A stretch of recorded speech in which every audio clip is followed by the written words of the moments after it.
Amén. La proclamación del Evangelio en lenguas gentiles, en todos los idiomas de la tierra.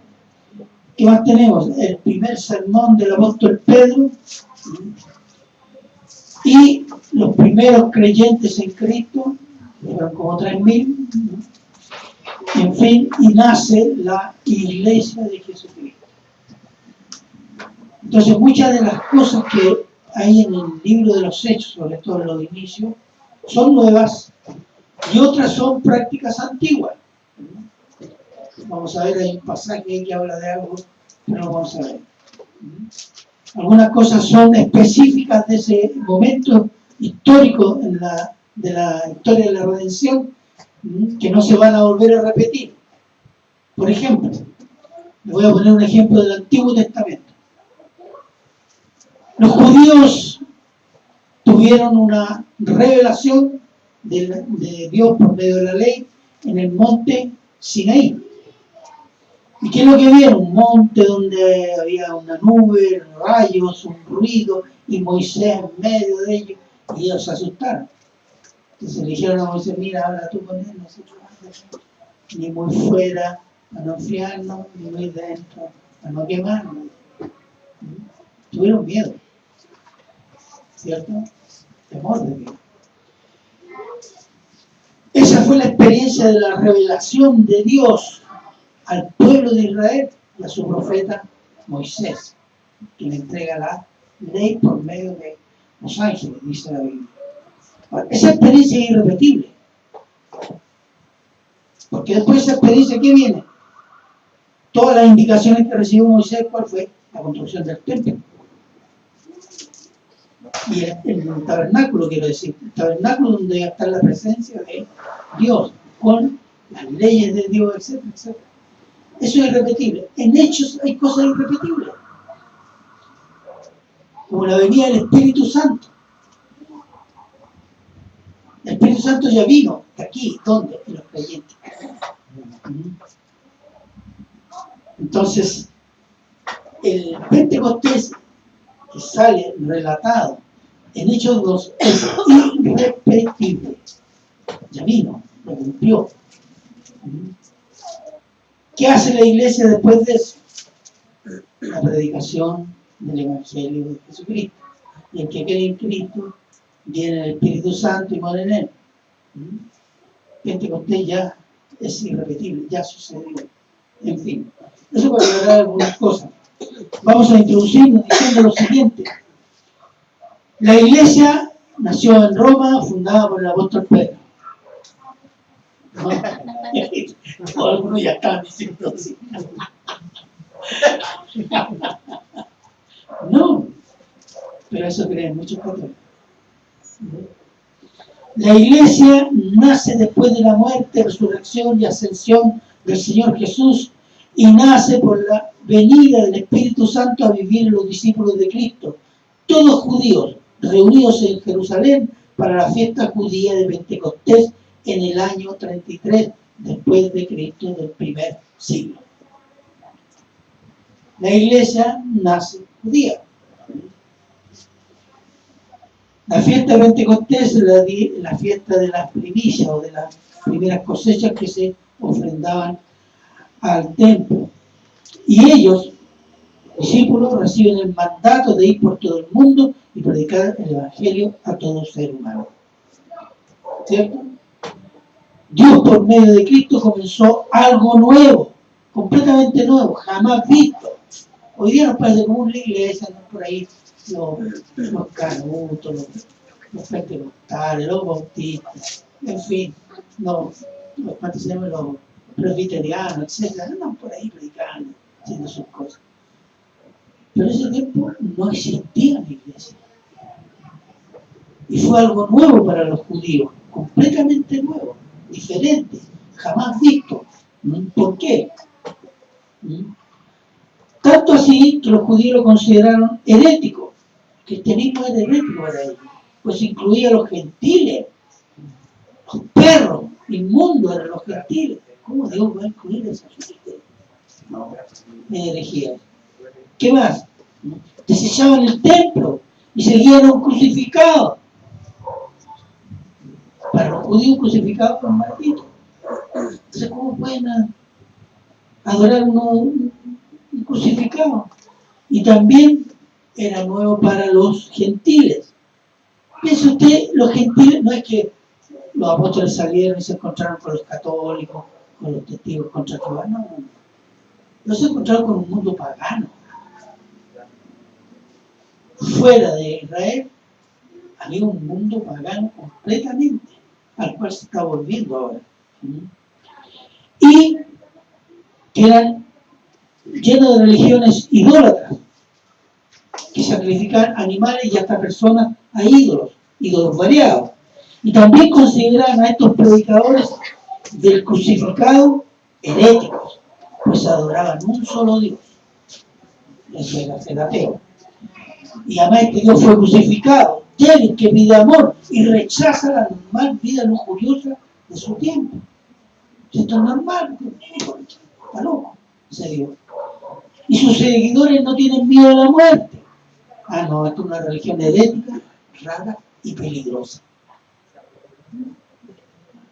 Y el Imperio Romano y masas heréticas persiguieron y asesinaron cristianos.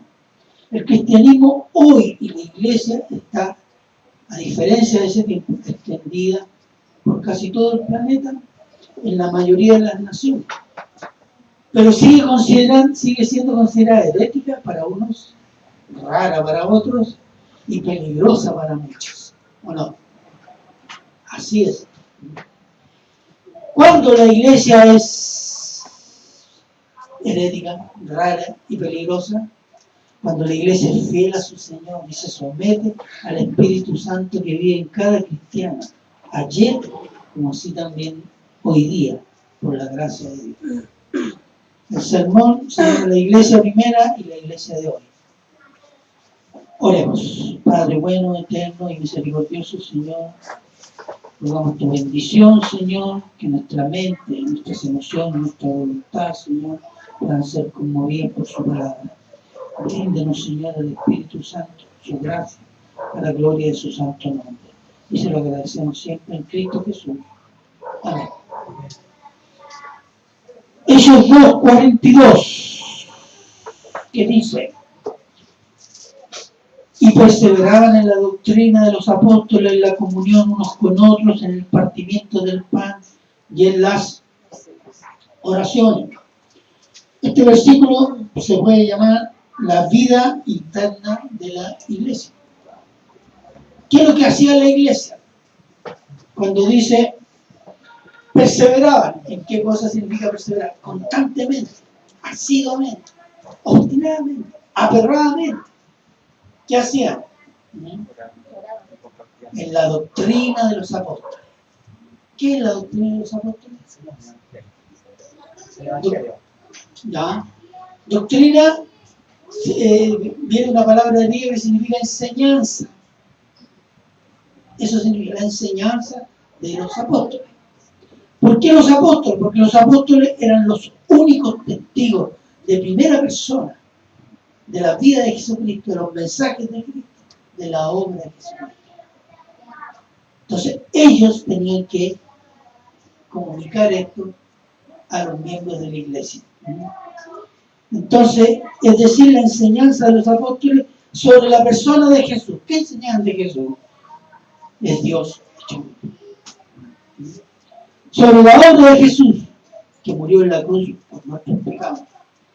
El poder de Dios enseñado por Cristo, la resurrección física del Señor Jesús y sus milagros realizados entre los judíos. ¿Qué más? Señalan las promesas de Cristo, promesa de la vida eterna y la promesa de su segunda venida como juez y como rey de reyes. Esa es la doctrina de los apóstoles. Eso es lo que enseñaron a la iglesia. Era nuevo, completamente nuevo.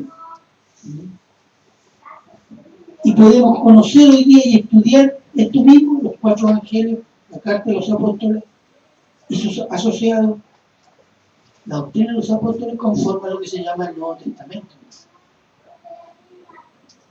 Ellos tienen la misma enseñanza que tenemos nosotros. Ellos la tuvieron muchas veces verbalmente. Nosotros hoy día la tenemos escrita. Es exactamente la misma. Un segundo en el pasaje dice, y la comunión unos con otros. ¿Qué significa? Unión, koinonía en griego, compañerismo, ayuda, amor, solidaridad. Se usa mucho esa palabra en el mundo secular. Entre los cristianos debería ser una ley. Amarse, que se resume en qué? Amaos los unos a los otros como yo los he amado. ¿Quién dijo eso? ¿Quién dijo eso? El Señor Jesús. Dígalo, sin miedo. Si se equivoca no es pecado, hermano. El Señor Jesús en Juan 13:34. Entonces el amor en qué se manifiesta. Se manifiesta en que nos ayudamos mutuamente. Se manifiesta en que amamos a los hermanos. Y somos partícipes de sus problemas. Para que ellos puedan ser una ayuda para ellos y ellos para nosotros. 3. El partimiento del pan. ¿De qué está hablando? Santa Cena. La Santa Cena, hermano. Ellos hacían Santa Cena cada vez que se reunían. Y déjeme decirle que se reunían todos los días. Todos los días. Y la Santa Cena como lo mandó el Señor. 1 Corintios 11:26.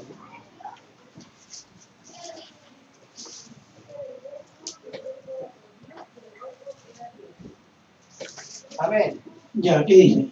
Así pues, todas las veces que comiereis este pan y bebiereis esta copa, la muerte del Señor anunciáis hasta que Él venga.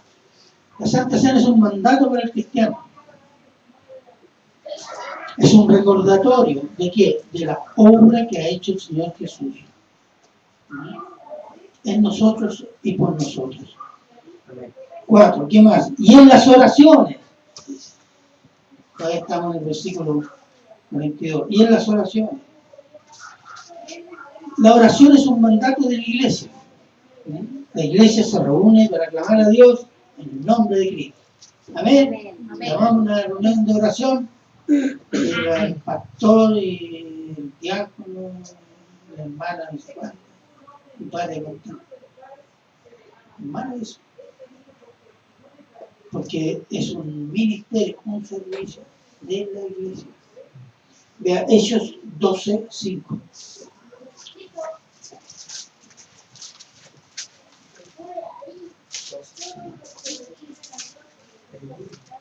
Hechos 12:5, ¿qué dice?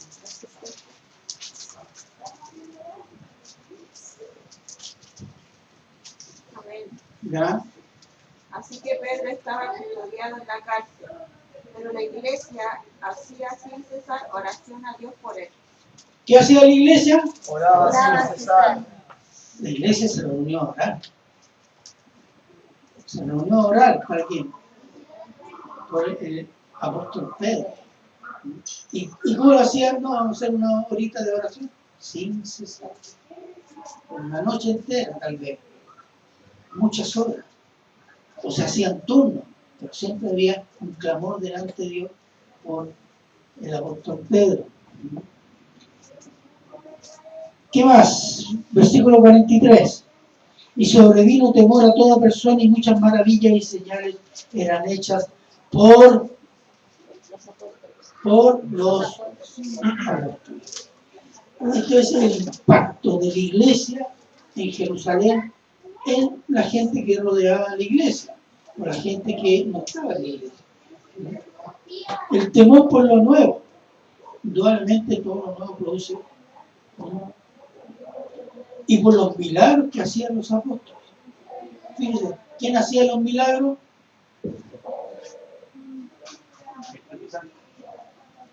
Toda la iglesia. O los que tenían los apóstoles. Los apóstoles eran hechos por hacían los milagros. Los milagros confirmaban que los apóstoles eran enviados de Dios, que el mensaje de los apóstoles venía de Dios y que la iglesia plantada por los apóstoles es la voluntad de Dios. Por eso los apóstoles están al centro de creación de las primeras iglesias. Que era la confirmación a través de su persona, con el poder que Dios le había dado, de que eso que estaban haciendo y diciendo y predicando era de Dios. Veamos un poco Hechos 19, 10, 11.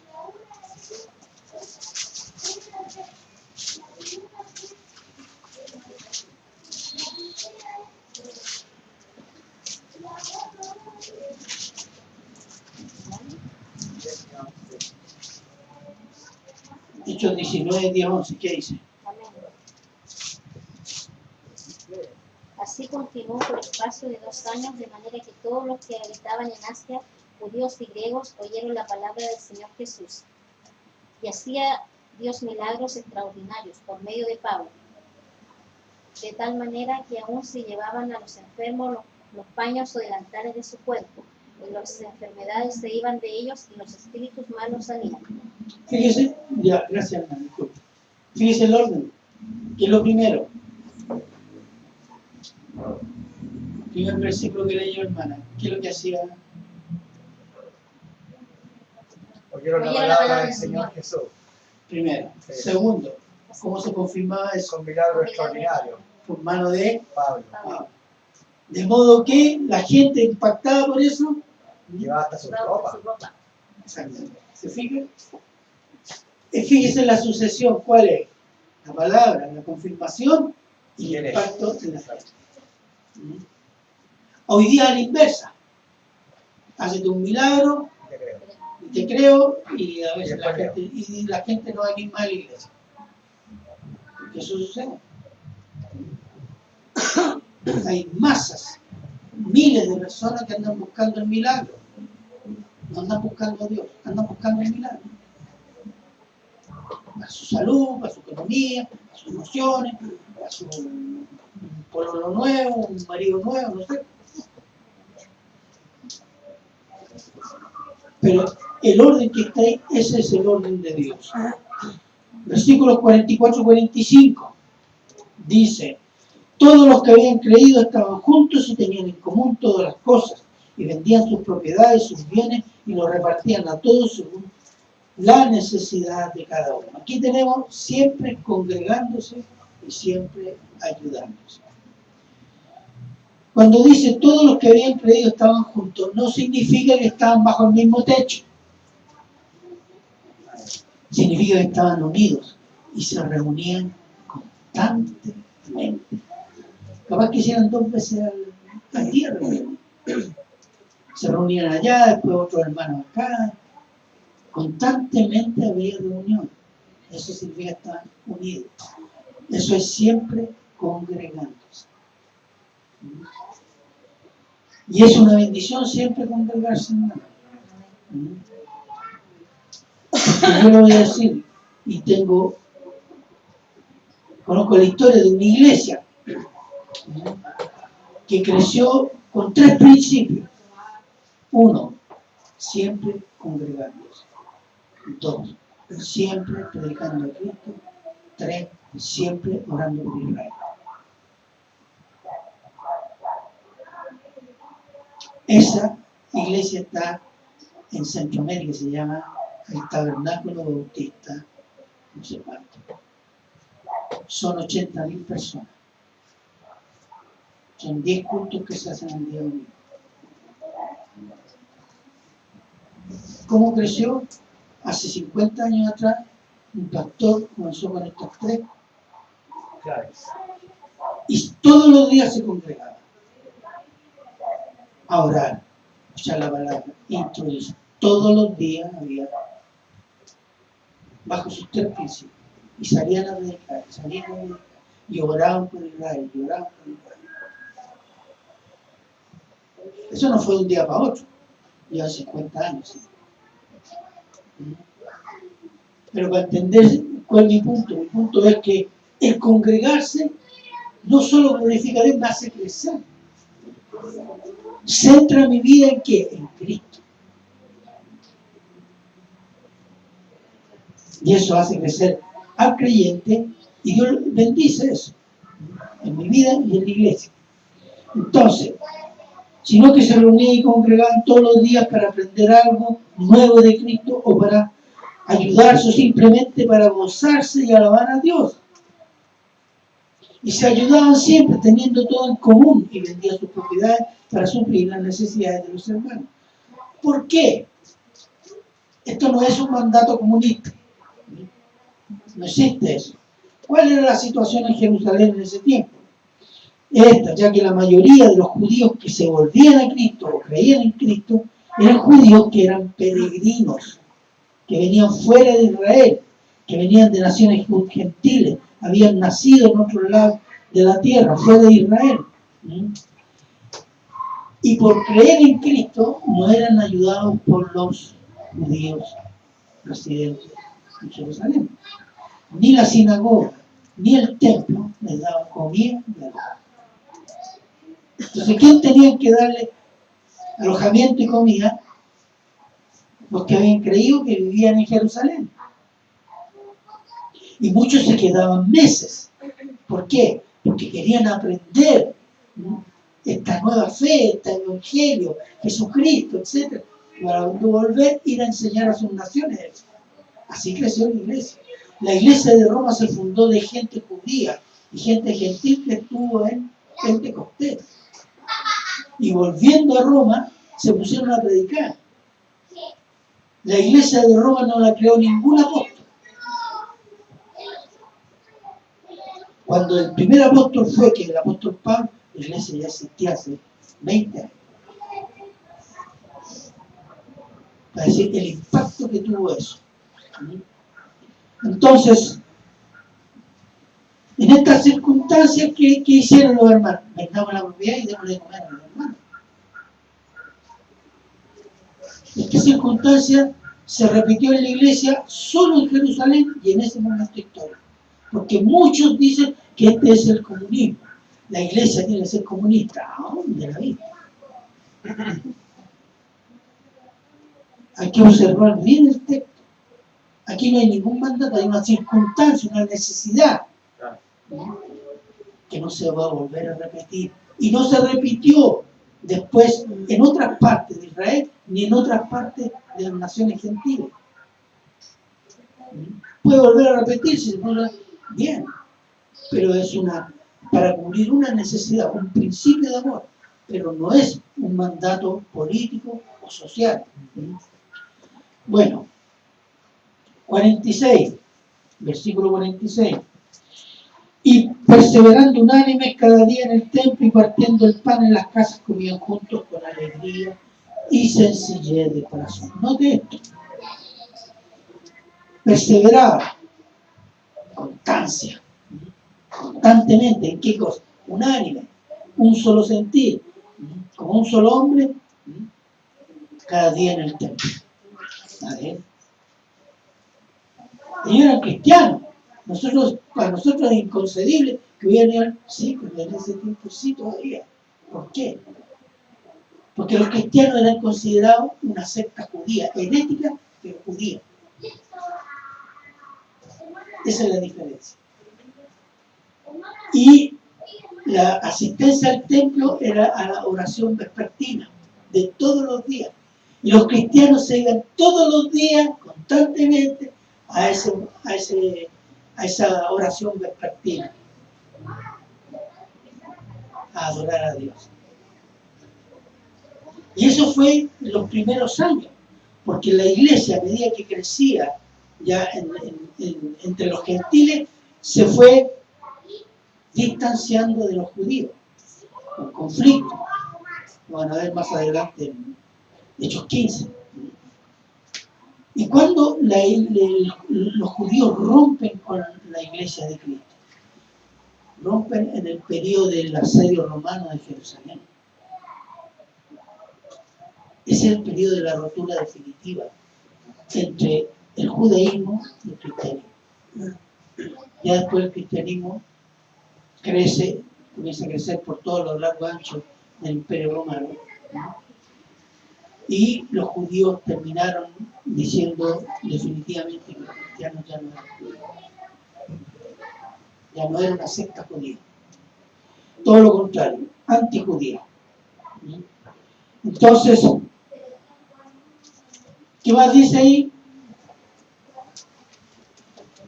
Comían juntos. Comiendo pan en casas. ¿Qué significa eso? Comían en sus casas, invitaban a los hermanos. O sea, acuérdense que había una masa flotante que no vivía en Jerusalén. Entonces, ¿qué hacían los hermanos? Con sencillez de corazón, decían, hermano, venga a comer a mi casa, tengo 2 panes y los repartimos entre su familia y la mía. Esa era la idea. Como decir, hermano, yo tengo un tarro en el café chiquitito, pero alcanza para todo aquí, sin formalidades. Como en familia, invitando a los pocos que tengo, con usted lo comparto. Y eso habla de sencillez, sin ostentación, sin formalismo y con amor por los hermanos. 47. Alabando a Dios y teniendo favor con todo el pueblo, y el Señor añadía cada día a la iglesia los que había de ser salvos. Alabando a Dios. ¿Qué significa alabar a Dios? Declaraban la gloria de Dios públicamente, andaban por todo Jerusalén diciendo gloria a Dios en Cristo Jesús, como los pentecostales, porque de tal manera. ¿Ah? Bueno, los cristianos de ese tiempo andaban proclamando y alabando a Dios públicamente.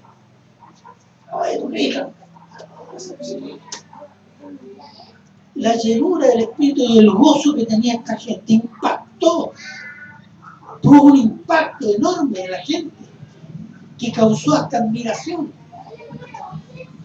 por el fervor, por la fe, por la devoción, por la fidelidad, por el calor que expresaban, el amor que se tenía. Se invitaban, no había problema, si lo había no eran tan grandes, parece. Pero eso impactó, eso tenían el favor de la gente. Y eso era buen testimonio. La alabanza pública y el buen testimonio agradaron a Dios. ¿Y cómo se demostró que Dios fue agradado? Trajo más gente. Trajo más gente. ¿Por qué Dios va a llevar gente a una iglesia donde andan todos peleando? Llegan demonios ahí a poner más carbón. En una iglesia que públicamente agradece a Dios y da buen testimonio, su hijo es exaltado, yo le pongo más gente. Y ese cerco, a veces el que nosotros tenemos que romper, y muchas iglesias tienen que romper. ¿Qué dice? Y Dios añadía los que eran salvos. ¿Se fija? Entonces, en la iglesia primera, Dios establece lo que es la vida práctica de la iglesia. Y podemos sacar 6 puntos de la vida práctica de la iglesia. 5. Doctrina, enseñanza sobre Cristo en modo constante. 2. Compañerismo y mutua ayuda en las necesidades espirituales y materiales. 3. Santa Cena para recordar constantemente la obra de Cristo por nosotros y en nosotros. 4. Oración constante de toda la iglesia, por los hermanos y por el crecimiento espiritual. 5. Alabanza pública de Cristo y buen testimonio ante los incrédulos. Resultado, punto 6, que Dios se agrada porque su Hijo es obedecido y exaltado por toda la iglesia. Y trae más gente a la iglesia para que conozcan y crean en su Hijo Jesucristo. Estos son los principios de la iglesia de ayer y de la iglesia de hoy. ¿Hasta cuándo? Hasta que la iglesia sea llamada y llevada a la gloria de Dios, en manos de Cristo. La iglesia primera tenía una revelación básica todavía, pero suficiente. La iglesia de hoy tiene una revelación completa. Nosotros tenemos la versión Reina Valera 60, la Raven, la Scofield, la etcétera, etcétera. ¿Cuántas versiones? Biblias de estudio. O sea, podemos meternos a estudiar profundamente toda la historia de la redención. Tenemos la revelación, cosas que no tenían esos cristianos. Esos cristianos que hicieron, dieron vuelta al mundo, lo malo. Nosotros todavía ni siquiera damos vuelta al mundo. Eso significa mayor responsabilidad. La iglesia de hoy tiene revelación completa, toda la verdad de Dios, y eso significa mayor responsabilidad. La iglesia primera estaba limitada a unas pocas ciudades del Imperio Romano. La iglesia de hoy está presente en los 5 continentes de todo el planeta, en cada nación. Están matando a los cristianos ahí en Medio Oriente, pero van a volver, ¿no? Porque tenemos la promesa del Señor.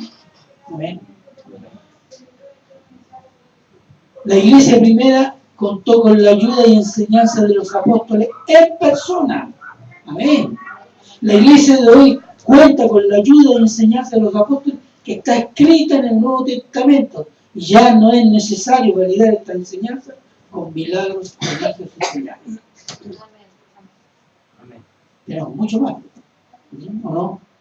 En la iglesia primera comenzaron a entrar herejías destructivas y lobos que amaban sus deseos codiciosos y de prestigio. La iglesia de hoy está llena, mucho, demasiado. Las mismas herejías destructivas con otros nombres. Y tenemos lobos rapaces, sedientos de dinero y poder, que se autoproclaman ungidos. La iglesia de Cristo de ayer y de hoy, hermanos, son el testimonio de Dios en este mundo para este periodo de la historia. Y les voy a repetir lo que siempre, hace mucho rato les estoy diciendo. Dios se ha manifestado a este mundo por Cristo y Cristo por medio de su iglesia. Dios no dio esto a las universidades, al periodismo, a las cadenas de televisión, a los escritores, a los rostros de la TV. No. Entonces los dio a gente como nosotros, la iglesia de Cristo.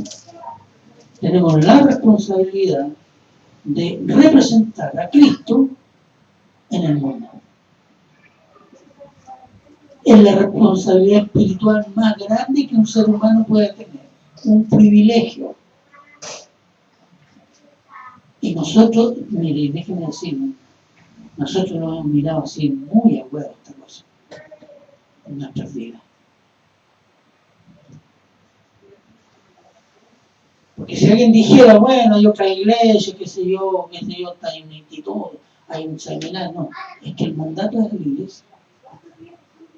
Esas instituciones pueden ayudar a la iglesia, pero el mandato es para la iglesia, no para el pastor y algún diácono comprometido, no, la iglesia, toda.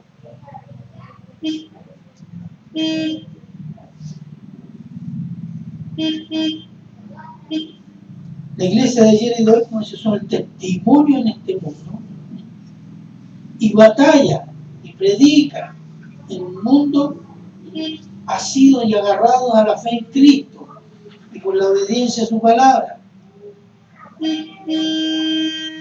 porque eso es lo que han tenido la fe en Cristo y la fidelidad y obediencia a su palabra.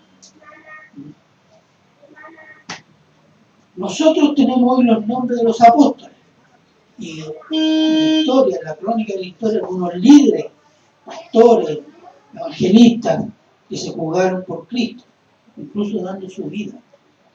Por ejemplo, los promotores de la Reforma o la Pre-Reforma, la mayoría a excepción de Lutero y Calvino, fueron asesinados, quemados vivos.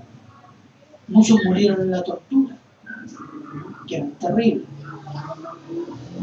Pero fuera de eso, nadie, los nombres de ellos, que son miles y millones, conoce sus nombres. Pero sí Dios los conoce y los tiene en su libro de la vida. Dios no ha olvidado ni el más pequeño hermano ese que nadie le daba esférica ahí en la iglesia, y que se jugó por Cristo. Dios lo tiene todo, todo.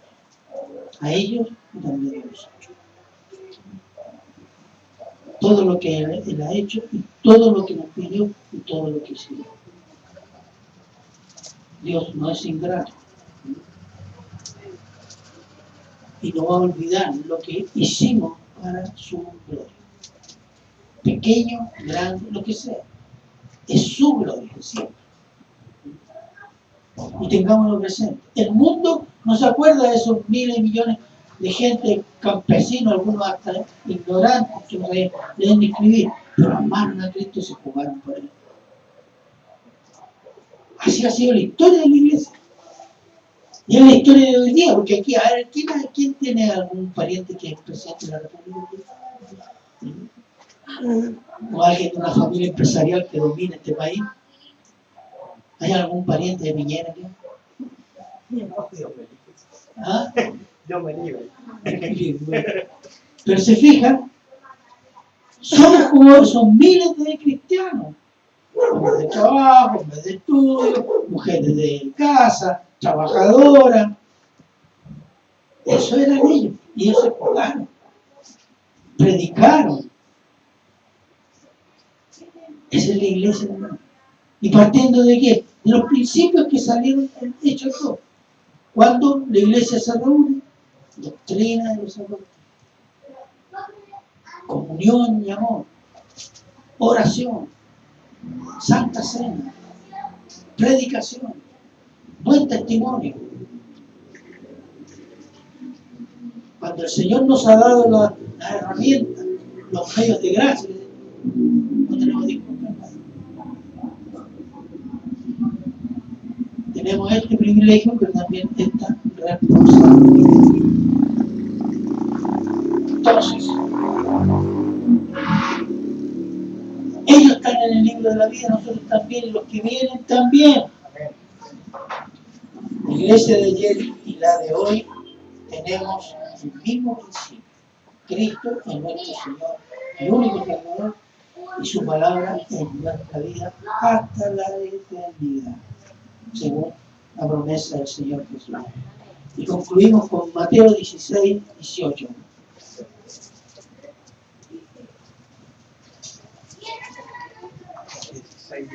Amén. ¿Qué dice? Y yo también te digo que tú eres Pedro, y sobre esta roca edificaré mi iglesia, y las puertas del Hades no prevalecerán contra ella. Amén. ¿Se fija? Una anécdota que escuché del pastor Miguel Núñez. Cuando se abrió la discusión por el aborto, los derechos de los niños, y toda esta repulsiva ideología de género, el Núñez y otros pastores fueron invitados a una comisión de las Naciones Unidas a hablar. Y había gente del LGTB, de las ONG que promueven esa revolución. Entonces, cuando dice el pastor Núñez, dice, comienza a exponer su posición, ¿no? Y comienza citando la Biblia, separa a uno de la ONG LGTB y le dice: ustedes son la última generación de cristianos. Pretenciosa. Bueno, los romanos hubieron un emperador que dijeron lo mismo. Los comunistas dijeron lo mismo. En Rusia, en Cuba, en Corea del Norte. En Corea del Norte el cristianismo está creciendo. bajo la palabra del comunismo. Entonces esta promesa es verdad. Las tinieblas, la muerte, no prevalecerá sobre la iglesia. Amén. Amén. Oremos.